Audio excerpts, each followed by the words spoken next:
তুমি এখন আসলে মানুষই হতে পারোনি। তুমি সারা রাত ধরে তুমি গান শোনো অথবা বাদ্য শোনো, আর সারা দিন ধরে তুমি ঘুমাও। কিভাবে তোমাকে দিয়ে, তোমাকে তো শয়তান দেখে লজ্জা পায়, শয়তানও তোমাকে দেখে লজ্জা পায়। হয়তো বা শয়তানও মনে মনে বলে কিনা, ও তো আমার চেয়েও বড় শয়তান হয়ে গেছে।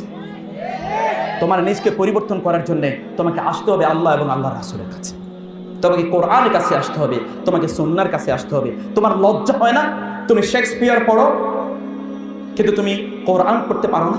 তোমার লজ্জা হয় না? তুমি ইংরেজি বুঝো, তুমি আরবি বুঝো না, তোমার লজ্জা হয় না? তুমি সায়েন্স বুঝো কিন্তু তোমার কোরআন তুমি বুঝো না, এটা কি তোমার লজ্জা হয় না? তোমার কি লজ্জা হয় না তুমি এ কথা বলো যে আমি এখনো শুদ্ধ করে কোরআন তেলাওয়াত করতে পারি না? তোমার কি লজ্জা হয় না তুমি বলো যে আমি ইসলামের মৌলিক বিষয়গুলি এখনো জানি না? তুমি সব কিছু জানো, টেকনোলজি তুমি এক্সপার্ট, সায়েন্সের তুমি এক্সপার্ট, কেবলমাত্র তুমি ইসলামের ক্ষেত্রে তুমি ইগনোরেন্ট। তোমার লজ্জা হয় না? তুমি মুসলিম উম্মার জন্য বোঝা, অথচ তুমি মুসলিম উম্মার জন্য সম্পদে পরিণত হওয়ার কথা ছিল।